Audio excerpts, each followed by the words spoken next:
And of course, yes, big news is that direct flights from Kenya to the US has been granted, and we'll have the possibility of that. And to just delve deeper and to really get how did we arrive to this status, we're joined by the Cabinet Secretary right here of the Ministry of Infrastructure and Transport, CS James Mashere. Thank you so much for speaking with us. Just really quickly, take us through the journey because I think we might get excited with what we've achieved so far and not really appreciate what did it take.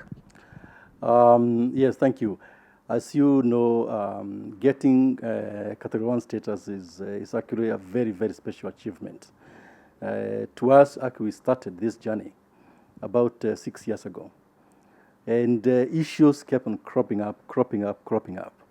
I recall that 18 months ago, we had a list which went up to 150 issues which required to be cleared. You know, issues to do with safety, issues to do with personnel, issues to do with our airports. And so very, very detailed, if you like, criteria was used. The good thing is that because we have a very positive engagement with the US, we managed to get technical support from the Federal Aviation Administration of the US. And through that, with our now very competent team at Kenya Civil Aviation Authority, we managed to tick off, one issue after the other. I know sometime last year around October, we thought we had cleared everything. But then after they came and visited us in November, we had another 4 issues which cropped up, including the issue about training of our engineers, how they are assessed. And so we had to put curriculum programs to make sure that those engineers were tested according to the international protocols. And so it was a long list, but I'm glad that after a long, long journey, it has happened. Indeed. And in your statement, it reads that with immediate effect, Kenya Airways will actually issue a statement to this effect. What does this spell for the airline? And does it have the capacity to actually, fly to the US directly? Well, interestingly, this is actually the last frontier which Kenya Airways had not actually tested.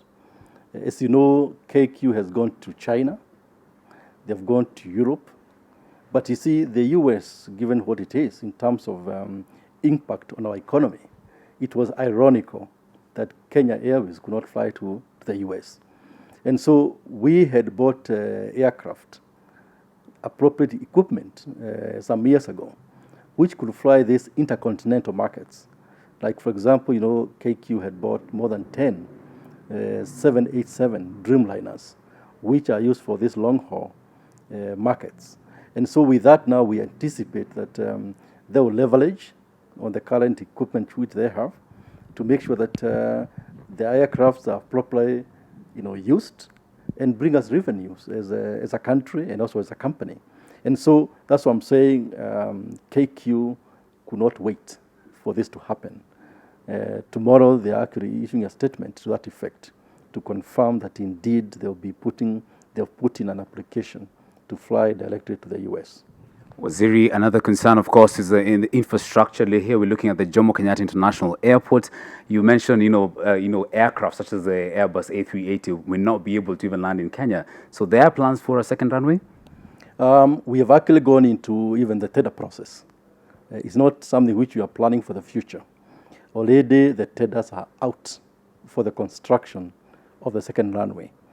You recall some time back there was a discussion about the Greenfield terminal, but we thought that would take a long, long time to do. But what was critically required was actually the second runway, because for a very busy airport like Jomo Kenyatta, it's been actually a miracle that we managed to run our business with only one runway. So with this second runway, now with this Cat 1 status, we shall merge these two very critical elements and maybe have a much longer runway which can accommodate this very big aircraft like Airbus A380. You are banking on tourism to increase, looking at kind of the perception that Kenya has received, of course, from the international market. What are some of the other industries that you expect will benefit from this, and especially in our trade relations with the US? Kenya has always been a signatory to the AGOA, this scheme where the US managed to help these African economies. And for us, the area of textiles, for example, has been very key, whereby you find, if you go to, say, industrial area, there are certain EPZs, economic sort of zones, whereby we are actually just producing for export to the US market. So what I anticipate now with this Cat 1 status, we'll have even more, cargo going by air straight to the US. Previously, we had flowers going through Europe, and therefore the quality of the flowers were affected because they have to go through other airports. Now, going directly to the US, we anticipate that the quality of our flowers will be a lot more appreciated in the US. And plus, also obviously, other commodities as well. We have American companies coming to invest here, especially after the US President Obama came here. So all these companies, executives, tourists, their families, and Kenyans as well going to study in the US. Now with their families, it will be a lot easier to fly. And therefore the business, the human traffic between here and the US will be certainly more enhanced. Lastly, Waziri, and of course this news has been received with a lot of excitement. When am I able to take my flight to the US, and as soon as when? We have managed to cross the largest barrier, which required an assessment of our country. Now, what remains is basically two things. One, we require airlines to apply. You remember in 2009, we had Delta Airlines, which had been approved to fly from Atlanta to Nairobi. They still keep an interest because I still see they've got an office in Nairobi. So all they need to do is refresh the application for licensing. So that's one area. Airlines must apply. And I think the process for us to approve will be very fast. Then, of course, we require now to make sure that even Jomo Kenyatta Airport is certified as a last point of departure.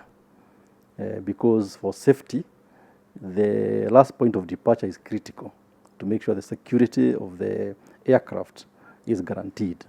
And so the good thing is that already we have invested heavily. So I anticipate a week or two that assessment should be completed.